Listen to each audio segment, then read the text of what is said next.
says in the book that a fighter has to have confidence. Have you got any? Well, after you lick buckwheat, you'll have plenty. What is that for? Confidence? Take that off.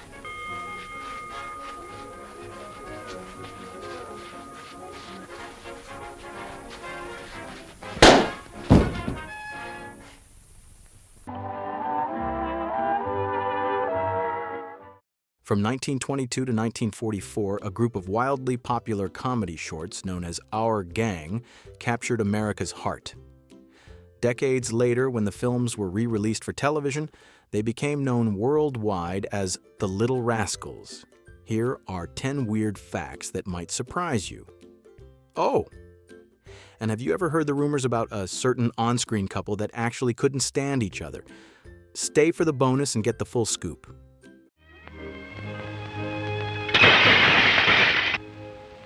Remarkable! Number 1. The kids were told almost nothing before filming. Hal Roach believed kids acted best when they didn't know what was coming. Often, the director just explained a scene in one sentence and rolled the camera. This meant many reactions, crying, laughing, falling over, were genuine, not scripted. The spontaneity gave the series its charm, but also resulted in plenty of accidental chaos on set. Good morning, boys. Gee, I'm thirsty. I wish I had some pop.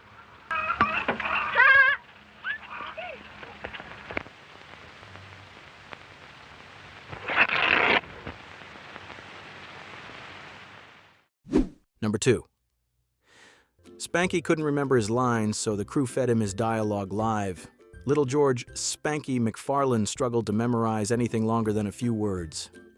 The crew rigged a long tube off camera and whispered his lines to him in real time. That's why Spanky often appears to pause or look slightly off to the side. He's literally listening for instructions. It became such a normal part of filming that no one even tried to rehearse him anymore. Remember, men, we're volunteers. We don't get no pay. What's that? No pay? How come? Number 3. The studio discouraged friendships among the kids. Although the children appeared close on screen, the studio sometimes intentionally separated them off camera. Executives worried that cliques or friendships could lead to jealousy, emotional dependence, or refusal to take direction. A few actors remembered being told not to sit together at lunch or not to share personal stories. For kids who spent most of their days on set, the enforced distance was emotionally confusing. Wow! You mean you were one of the original Little Rascals? Yeah. My stick was looking into an exhaust pipe and getting a face full of soot. Nobody could do that better than me. Oh, no, my favorite Aggie. Huh? Oh, you stole my bit! God!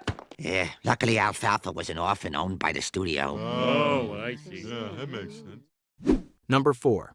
The famous teacher, Miss Crabtree, was only 22. June Marlowe played the strict but beloved Miss Crabtree while barely out of her teens, making her one of the youngest adults on the entire set.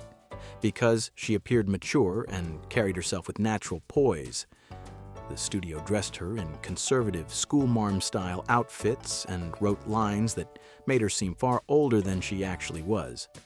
Many fans assumed she was in her 40s, and early studio publicity intentionally encouraged that misconception to boost her teacherly credibility. Hi, Krabby. Hi.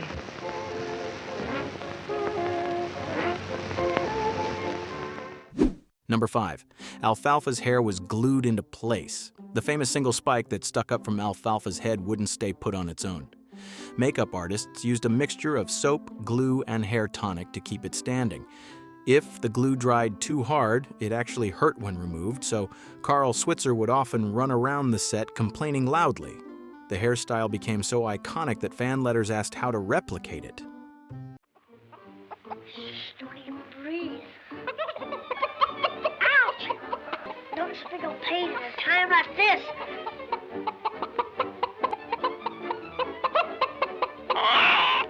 He's got it. Got what? My personality.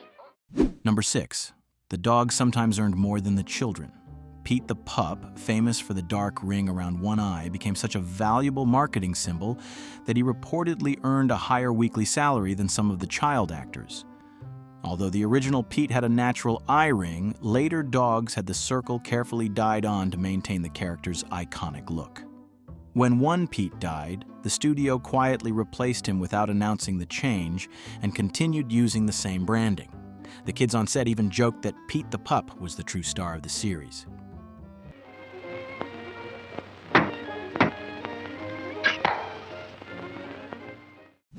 Number 7. Alfalfa's singing was intentionally bad.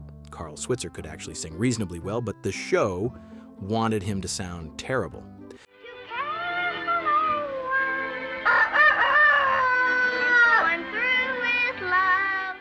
Directors told him to sing off-key, crack his voice, and over-enunciate. Fans assumed he simply couldn't sing, which embarrassed him. In private, he sometimes performed real songs to prove he wasn't tone-deaf.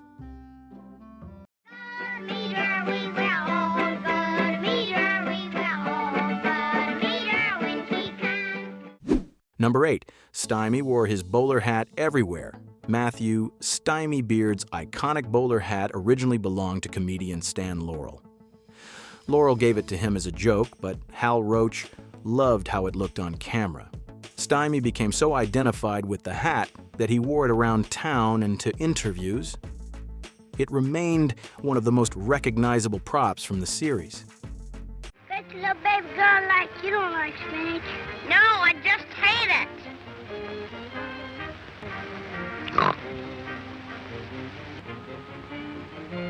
This baby can talk. Number 9. The Rascals were paid shockingly low wages. Despite the series' massive popularity, most of the children earned less per week than ordinary studio extras. Only a handful of breakout stars were ever able to negotiate higher pay.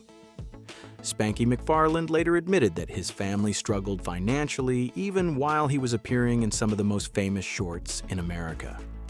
Meanwhile, the studio was generating enormous profits by licensing the films to theaters nationwide and selling them repeatedly as part of weekly movie programs.